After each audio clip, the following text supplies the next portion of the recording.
All right. It sounds like we're coming to an end of our conversation there, okay? I just want you guys to be brave. What are some of the things you guys found? How does alcohol have roots in American history? Aiden. A bell used to ring like every day to tell you to stop what you're doing and raise a glass. So we had a bell throughout a lot of communities that would ring, and if it rang, it was time for you to drop what you were doing, regardless if you were at work, whether you were at home, and drink. Chase. The Mayflower, the original boat to bring the American colonists to the United States, was filled with beer, okay? Sophia. That one's my favorite, that physicians preferred you to drink whiskey and other distilled alcohol or liquors, basically, because it was safer than dirty water or like stagnant water. Kyle. George Washington made sure that all of his soldiers fighting in the Revolutionary War had a cup of rum or a cup of whiskey, depending on what day it was, to fight or to help them get through the war. Summer. One more time. Yeah, so they described it at the very beginning that alcohol was as popular as apple pie, or as like American as apple pie, right? A couple other people, be brave. I know there was a ton of examples. Nora. So of Abraham Lincoln, one of his first jobs, one of like the, considered one of the greatest presidents, one of his first jobs was selling alcohol, okay? What are some of the other things that other presidents did? They talked about a ton of presidents. Yeah, Aiden. They made him feel like president when they drank, making them feel like refined, basically, something like that. Yeah, so Frederick Douglass or other former slaves have been quoted as saying that it made him feel like a president, that it made him feel like worthy, basically. Chase. Andrew Jackson's inauguration had to be moved outside. Andrew Jackson is probably the poster child of like American drunkery or like drunkardness, basically, that when he was elected, his party was so big and there was so much alcohol at his inauguration party that it had to be moved outside because people were being too rowdy. They were breaking furniture, okay? Alcohol has so many roots in American history, or has just an abundance of historical argumentation or historical connection to American history, right? That alcohol and the birth of America go hand in hand in a variety of different ways, okay? However, kind of the but that comes with this, as we saw through the rest of this video, it starts to change around the late 1800s into the early late 1800s into the early 1900s, where we're starting to operate. And by the time that we get to post-World War I, it is no longer a routine thing. It is no longer fun to get drunk all day, every day. One of the reasons, or the main reason that we see throughout this video, is it was talking about the fact that when that bell rang 3 times a day and they raised a glass of cider, that cider was only 2% alcohol. Bud Light is 5.9. So 2% alcohol 3 times a day really isn't that much. It's not going to get you drunk off your ass for the whole day, right? Versus if I'm switching to Jack Daniels, which is around 12% alcohol, and I'm doing it 3 times, 4 times a day, that's a different perspective, right? So we get to a point in American history where we have a different alcoholic perspective, that we have more alcoholic beverages on the market and they are stronger. So that whole like manliness and that raising up of alcohol is starting to change. And that's kind of where we get towards the end of that video, where it's like, hey, remember when we said that like drinking all the time was really awesome and really good and it like made you a man, put some hair on your chest, right? You can't act like that anymore. That's not where we're going with this, okay?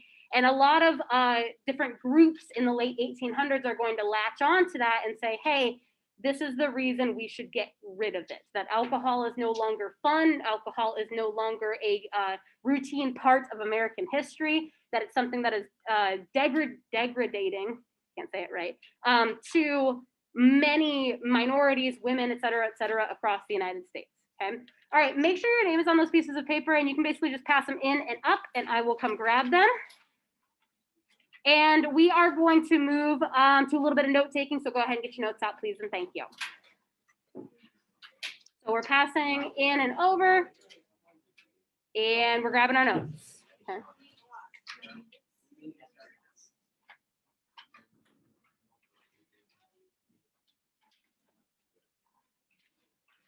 Make sure your name is on it, and we're getting our notes out.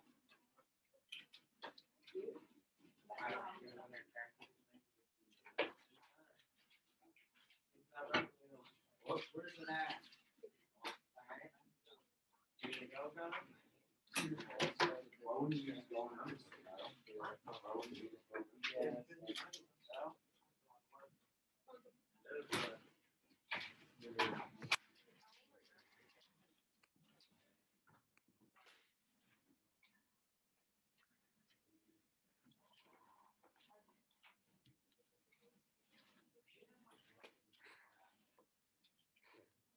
There's something in my mask. He's not doing that. All right, so we just talked about the roots of prohibition, or we just kind of watched this video talking about the roots of prohibition, that, or at least the roots of alcohol, and how it will eventually lead to this prohibition or quote unquote temperance movement.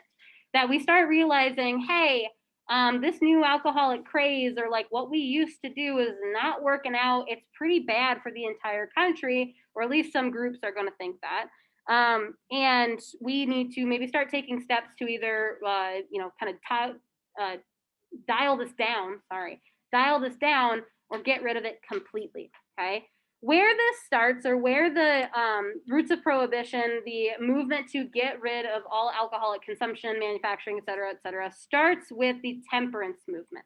Okay. The temperance movement is a movement of basically all women that started way, way back in the early 1800s as the United States was beginning to grow, and there was a lot of lawlessness and different distilling in the West. The temperance movement starts to come up and starts to make themselves known. They are a social movement against the consumption and eventually the sale of alcoholic beverages. So the temperance movement, like I said, is a majority women who are basically saying that alcoholic beverages, consumption, sale, the side effects, et cetera, is bad. They are against consumption, so drinking alcohol, intoxication, getting drunk, and most importantly, the personality traits that it causes. So the temperance movement is going to put out a lot of propaganda and a lot of like material, media, et cetera, talking about the fact that drinking and alcoholic beverages, causes you to become abusive and angry, aggressive. It can lead to poverty because you're spending so much money on alcohol. It could lead to unemployment because you just stop showing up to work. You become lazy. You become, what's the word I'm looking for? Harmful. There was another word I was looking for, but that works. Straight chilling. I mean, if you're straight chilling, you don't go to work, that's a problem, right?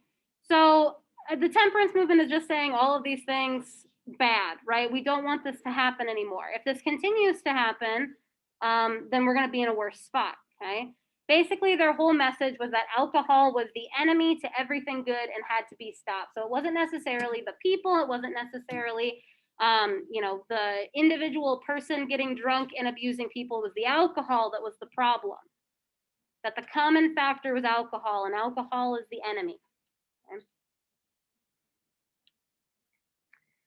We see this movement start to rise, especially towards the late 1800s, like when we talked about in the video, or like what we saw in the video, when distilleries and liquors and alcohols and beverages, beers, et cetera, start to get a higher alcohol percentage, and those traits start to become more of the majority, right? When I'm drinking 2% cider every day, I'm not necessarily becoming aggressive by the end of the night. I'm not necessarily intoxicated, but if I'm drinking Jack Daniels 5 times a day, then I will maybe become that way, okay? Think about that statistic that everyone over the age of 15 at that time was drinking an approximate 88 bottles of liquor a year. That's a lot. The average person today only drinks about 30 bottles of liquor a year, okay? So if I'm drinking that much Jack Daniels every single day, yeah, those traits might start to show up, okay? So that's when the temperance movement really starts to take off. They like to push a lot of media or a lot of propaganda, kind of like this one, lips that touch liquor shall not touch ours, basically saying we will not, as women, concern ourselves with anyone who consumes alcohol because we don't want to be a part of the traits that come with it.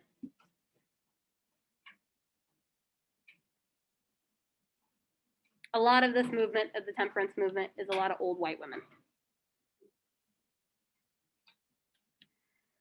All right, so the temperance movement begins, like I said, with just, prohibition. It begins with the temperance movement, that this group of mostly old white women are saying, hey, alcohol is the enemy, we need to stop it, okay? One of the pieces of propaganda, this is probably one of my favorites, of the pieces of propaganda that they're going to put out to the public to basically show people how harmful alcohol can be, is this thing called the drunkard's progress. Okay, this is a very well-known lithograph or a very well-known primary source that's printed in a lot of different ways throughout the United States, East Coast to West Coast, et cetera, basically about the progress or the night as it progresses from the first drink to the ninth drink, basically, or the first drink to the end, okay? And what it does is basically outlines all of these bad personality traits that people can pick up while drinking. So the step one is a glass with a friend, pretty harmless, just one drink, whatever. Step two is a glass to keep the cold out. So basically by the second glass, you're starting to feel a little, frisky, starting to warm up. That's kind of one of the side effects of alcohol, is that it makes you very warm, right? Step two is a glass too much, or excuse me, step three, I should say, is a glass too much. So by the third drink, you're, really feeling it. You're getting really intoxicated. You're getting towards that point where you should probably stop. Step four is drunk and riotous, meaning that this is where you're going to start becoming aggressive. This is when you're going to start becoming very loud and obnoxious, okay? Step five here at the top is the downhill attitude, jolly companions, an unfriended drunkard. So basically, like, you look like you have all these friends, but basically your only friend is alcohol. And this is where you're going to start turning downward. Step six is poverty and disgrace. I don't know where they went from step five being having fun with friends to step six being broke and disgraceful, okay? But that's kind of like part of the propaganda, right? So step six is poverty and disgrace. Step seven, is forsown by friends, meaning they've cast you aside, you're too much, they don't want to be friends with you anymore. Step eight is desperation and crime, meaning that you're willing to turn to those aggressive tendencies or, commit crimes to either find more alcohol, find money, et cetera, et cetera. And then last but not least, or step nine, basically is saying that all of these things have led you to the point where you don't want to live anymore, and it's death by suicide, okay? So very, very, very over dramatic, basically, over the top, right? But that's what they're going for, is that this progress of just one drink to suicide or unaliving yourself is very, very short. That's what they're trying to get to, right? That one drink to suicide is very short and it's very dramatic, right? The normal person, or kind of the average American, would look at this and be like, that's not really how that works. I just drink to have fun, et cetera, but that's not the point, right? The point that they're trying to make is that all these personality traits will eventually lead you to there, and that's not good, right? Nobody wants to unalive themselves. We just want to, have fun, okay? So the drunkard's progress is just one example of the variety of different media or like lithographs, charts, et cetera, that the temperance movement is going to try and kind of put it in somebody's brain, or put it in your brain as an average American, that drinking is bad, okay? Eventually the temperance movement, with things like the drunkard's progress and a bunch of other temperance movement propaganda that they're going to push, especially throughout the late 1800s and the early 1900s as we're going through World War I, the temperance movement eventually gets its way. And by January of 1919, we pass the 18th Amendment to the Constitution. The 18th Amendment to the Constitution prohibits the sale, or excuse me, that says the sale and transportation of alcohol defined as beer, liquor, wine, and intoxicating substances. So basically anything that has a alcoholic percentage, okay, is banned throughout the entire United States. So the 18th Amendment directly says that the sale and transportation of alcohol, defined as those things below, is banned throughout the entire United States. Okay.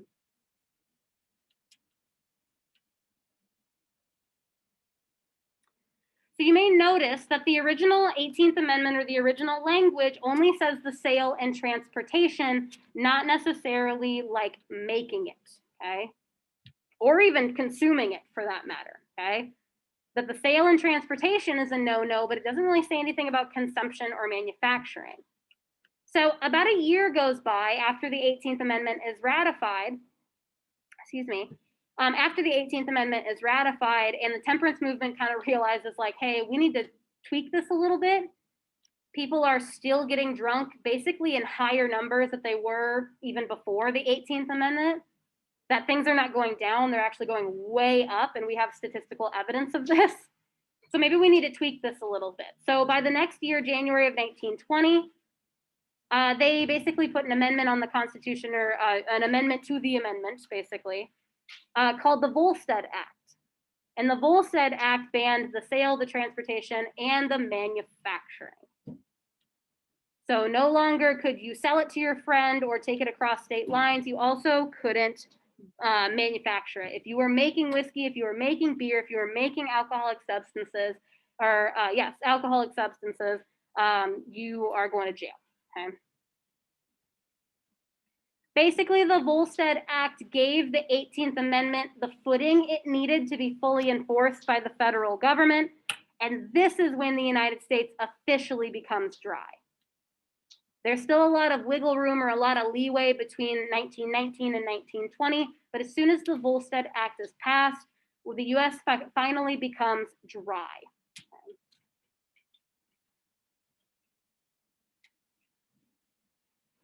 So wait, can you still drink it? So it's one of those things where, like, if you were found drunk, we know that you got it from somewhere, you're automatically like breaking one of these rules. Because what would happen when the 18th Amendment was passed without the Volstead Act is, let's say a cop, like, pulls you over or something like that, finds you intoxicated, and he goes, hey, why are you drunk? Where did you get the alcohol? Did you buy it from somewhere? And I could go, no, I made it myself. There's nothing about manufacturing. So now that the Volstead Act is there, if I say, oh, I made it myself, they can still send me to jail because I made it. You know what I mean? Manufacturing is all about making it. Does that make sense? Basically, there was no wiggle room to get out of a DUI. Okay.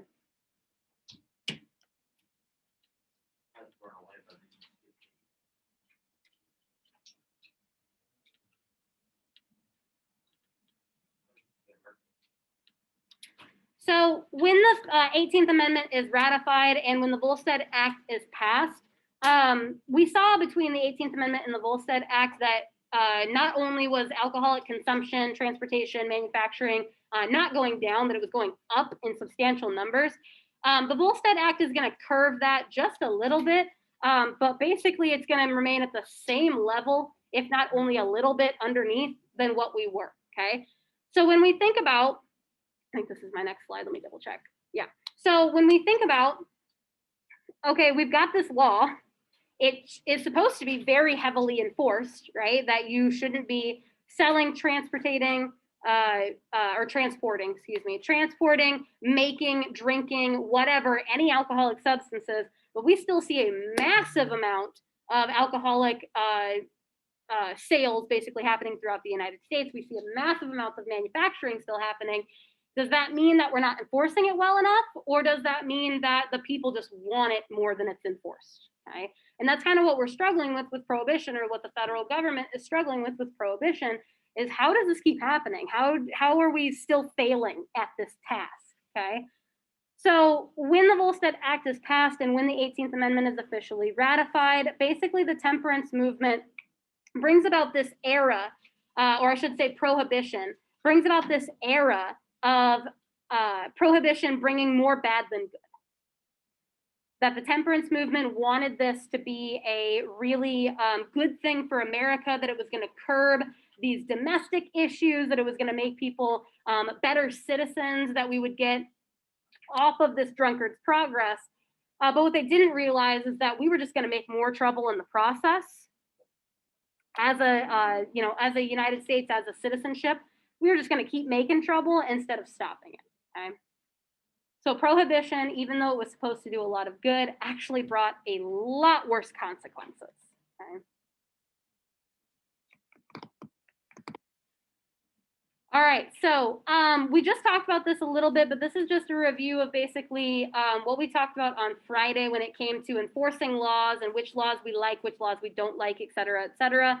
Basically, what we agreed upon, or what we were seeing, is that when a majority of the population doesn't like a law, or the law is easily bypassed, it is not obeyed. We generally, solidified or gave validity to it by thinking about speeding, right? Everyone speeds. No one's going to stop speeding because it's not very well enforced. Even when you get a ticket, you're probably still going to speed the next day, okay? It's very easily bypassed as long as you stay away from cops, right? Everyone keeps speeding because the majority of the population just doesn't care, okay? And we also talked about the fact that when a law is enforced well, the breaking of the law should go down. So when we thought about this, we were thinking about like murdering people, right? Kyle's group was saying, hey, murdering people is a law for a reason because we want to protect other people. And we generally, 9 out of 10 times, we put whoever the murderer is away, they go to jail, there's consequences, right? So that's what's supposed to happen. When the law is well enforced, the breaking of the law should go down. I see all these people going to jail for murdering people. I am not going to murder people in turn, okay? Because I don't want to go to jail, right? What we see during prohibition, or the question we have to ask ourselves, is what happens when it doesn't and crime gets worse? So what happens when it's enforced very, very well and the crime continues to spike? Crime gets worse, okay? We're put in that predicament when it comes to prohibition. So that's what we're going to focus on as we're talking about how it gets worse rather than better. Okay, so more problems and solutions, or this is where we're going to start seeing more bad than good, okay? When we see prohibition on the rise and we see the enforcement of no sale, transportation, manufacturing, et cetera, of alcohol across the United States, the main portion, or kind of what we think of is we go, oh, light bulb. If we can't do it inside the United States, we'll just find it outside of the United States and bring it in, okay? If I can't sell it, transport it, or manufacture it, especially the manufacturing piece inside the United States, I'm going to find it outside of the United States and bring it in. Enter the era of the bootlegger. Bootleggers are smugglers that brought in thousands of dollars of illegal alcohol into America from a variety of different ports, a variety of different ways, okay? During the early stages of prohibition, like in 1920, in 1919, America still had thousands of miles of like frontier, prairie land, grasslands, et cetera, et cetera. So it was really easy to get a long way across the United States with a lot of alcohol without getting caught, okay? So think of like basically how Nebraska looks right now is how most of the western portion of the United States look. There's not a lot going on. It's basically flat prairie land. You could drive across for miles and miles without seeing a single cop or without seeing a single enforcer, and you can get it wherever you need it to, okay? A lot of these smugglers and a lot of these bootleggers made a ton of money, like millions to billions of dollars, bringing in alcohol specifically from Canada and the West Indies, and sometimes the Caribbean.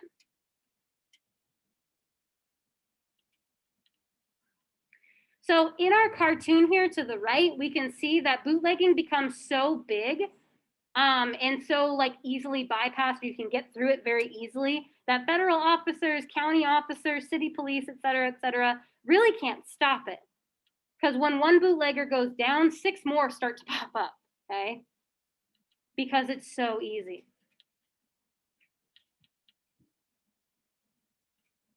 People want to be involved in bootlegging and smuggling because it makes so much money. High risk, high reward.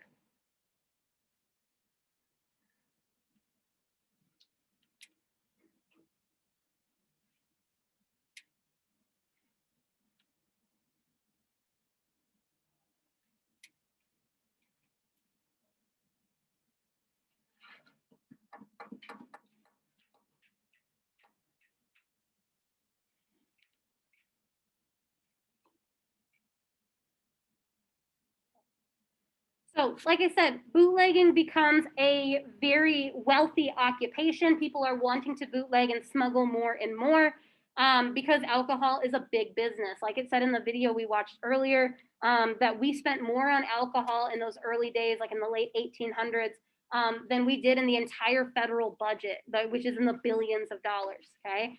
So if it's not readily available and I could bootleg it in, that means I can sell it for a higher price. I can make millions of dollars doing this, okay?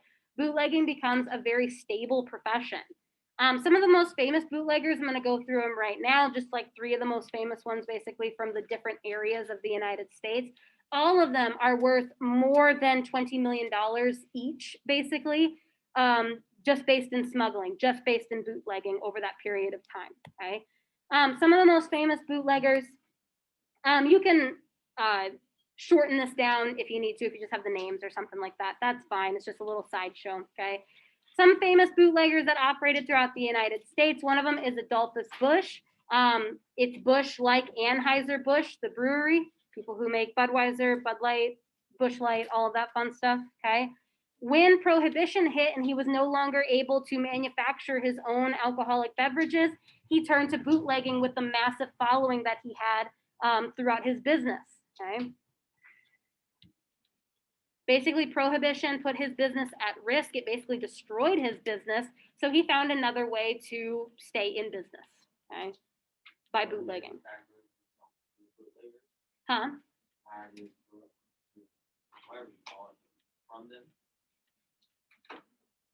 The people who used to work with them? The people who used to work with them? Yeah, basically. I'm going to move my factory to Canada and I'm going to have all the people who used to work with me bring it down from Canada so that I can still sell it, okay? George Remus is also another super famous bootlegger, so famous he was called the king of bootleg. He was more in the liquor business. He bought bonded whiskey, which is used for, quote, medicinal purposes, and then sold it around the country. So basically, he would get doctors to say, like, hey, this drink, this medicine that happened to have an alcoholic content is actually really good for you. So I need to sell it to people who are sick. And I can't get in trouble for it because it's medicine. Okay. You guys can go. Whoever needs to go for track and stuff. Thank you. De nada. Good luck. Have a good day. Track, you guys going to Cedar Falls, right? Well, good luck. Have a good time.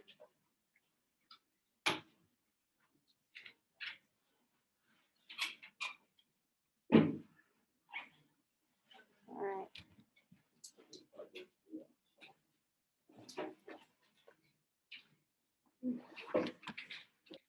All right. All student council members to the office, please. All student council members to the office. This feels like more people than should have left. I'll check that later. All right, so other than George Remus, so George Remus made over $40 million by doing this, by bootlegging this medicinal purpose alcohol or whiskey across the country.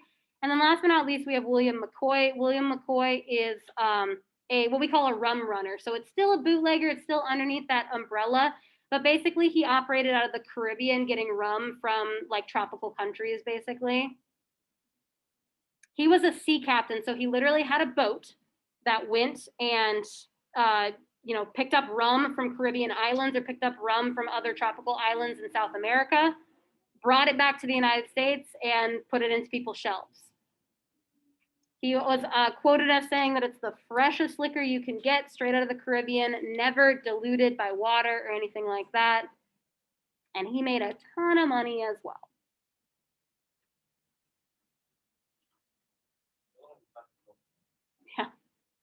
So this is Adolphus Bush, this is George Remus, and this is William McCoy. William McCoy just looks like a person who owns a boat, right? He kind of looks like Jimmy Buffett. Thank you. He just looks like a guy who owns a boat. All right, so those are just some famous bootleggers from across the United States that's going to make this process of getting in illegal alcohol from a variety of different places so easy and so profitable, right? The thing about this was kind of like Sean brought up, Adolphus Bush was already a very successful person before Prohibition with a lot of people underneath him and a lot of people working for him. So if I was to go basically through Prohibition and I've got all of these people at my disposal, I'm going to use them. And even if one of them gets picked up, I've got 1,000 more underneath my belt, okay? So it didn't really matter to me if people were getting picked up and thrown in jail, et cetera, et cetera. I'm making money and I've got 1,000 more people that will do the same thing, okay? Bootlegging was very lucrative, but it was very, very hostile, very aggressive. Yeah, Sean. Tom? Nope, none of them ever get caught. We go all the way through Prohibition before any of them get caught. It's legal again. They can't really do anything about it. Yeah, we're on Prohibition. Yep. All right, so you may be thinking to yourself, all right, we're bringing in all this alcohol. We're bringing in all of this bootlegged liquor and beer and cider, et cetera, et cetera. Where is it going, right? Some of these times or sometimes this is all going. Huh? No, I don't. Thank you, though. This ain't good blood. All right, so you may be thinking, you know, sometimes it may be going into people's houses. I might be getting it directly from a rum runner. I meet them at the coast and I bring it home, no big deal, right? But most of the time, a lot of this bootlegged alcohol or this shadily manufactured alcohol goes directly to these things called speakeasies, okay? Speakeasies are secret saloon or bars, whatever you want to call it, that opened up basically in secret, in cellars, back rooms, basements, et cetera, et cetera.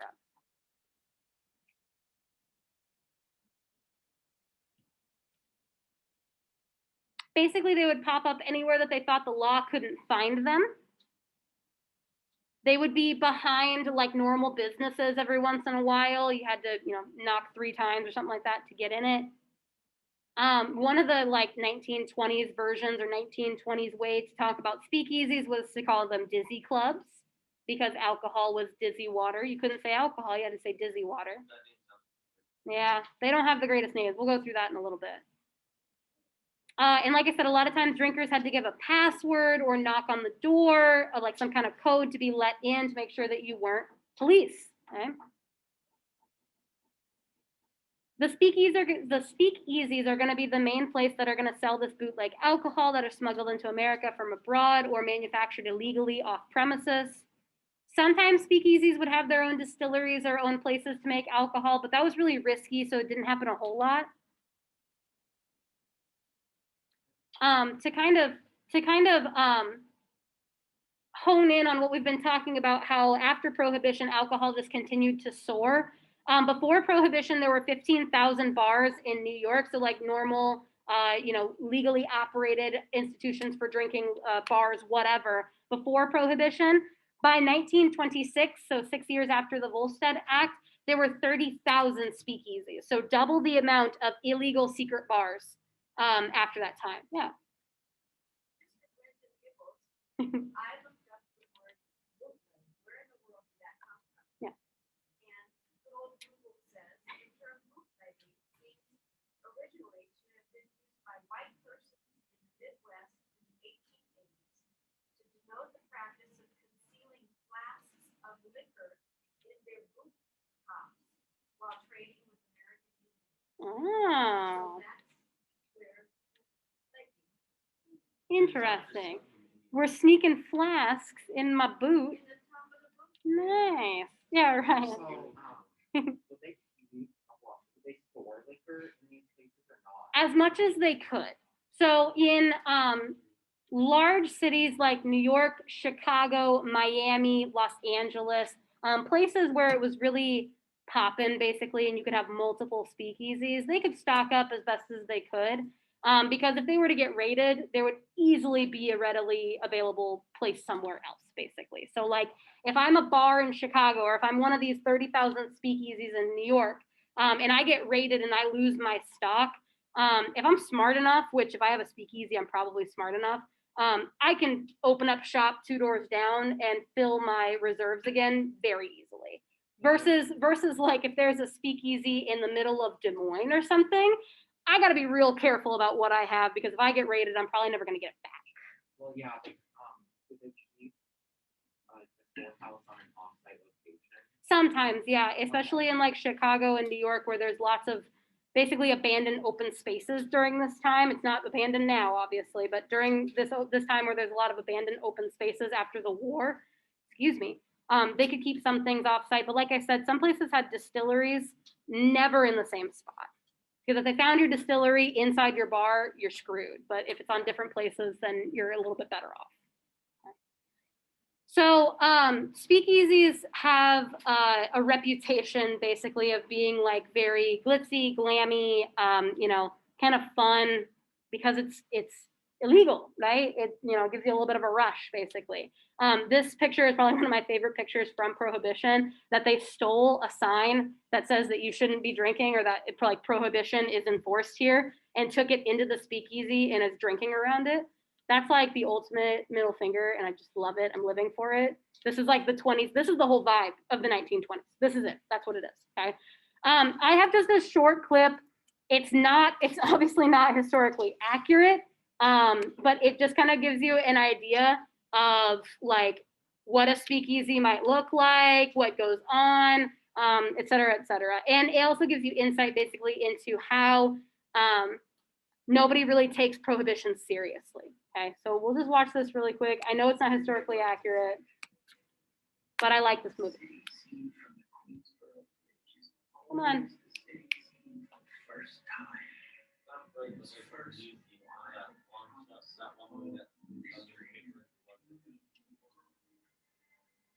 Anything can happen.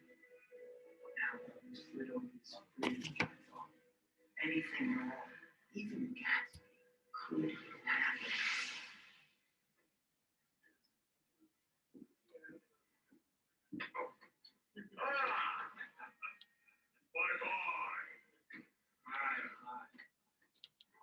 Smells so good. Look at it. You, Carolyn, is my good friend, Mr. My Old Town. A wonderful pleasure, Mr. Carolyn.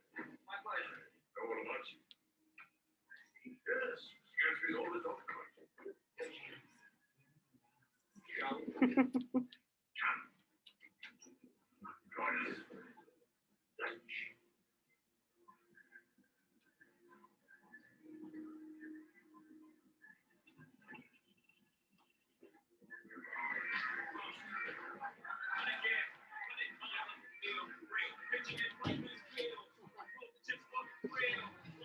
I told you, not historically accurate. They're not bumping Jay-Z in a speakeasy, but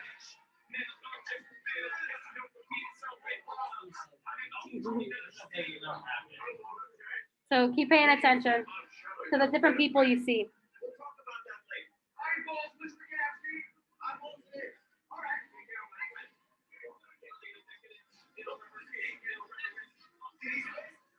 The next heavyweight champion.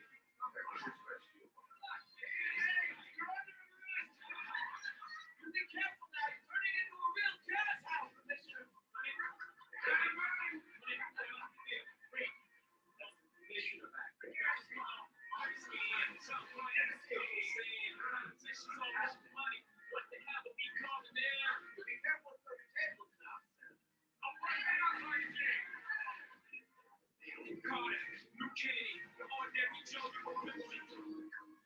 All right, there's not a whole lot else going on after that, okay? So, like I said, obviously not historically accurate, obviously a little bit over the top, but it kind of exhibits all the things that we've been talking about, that these speakeasies are mostly hidden in plain sight. It's a giant party once you get down there. It's the middle of the day, and that's what's happening at the speakeasy, right? Because people are so intertwined or so hyped up, basically, for this illegal alcohol.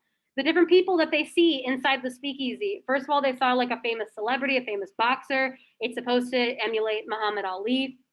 But we see this famous boxer that's a well-known celebrity engaging in illegal activity. We see the commissioner of the police force there, the person who's supposed to be stopping them from doing all this stuff, engaging in all of these activities. We see a senator from New York, or, you know, this is set in New York. We see a senator that is engaging in all of these things that he probably voted for to be illegal, right? So this just kind of goes back to the fact that they just don't care.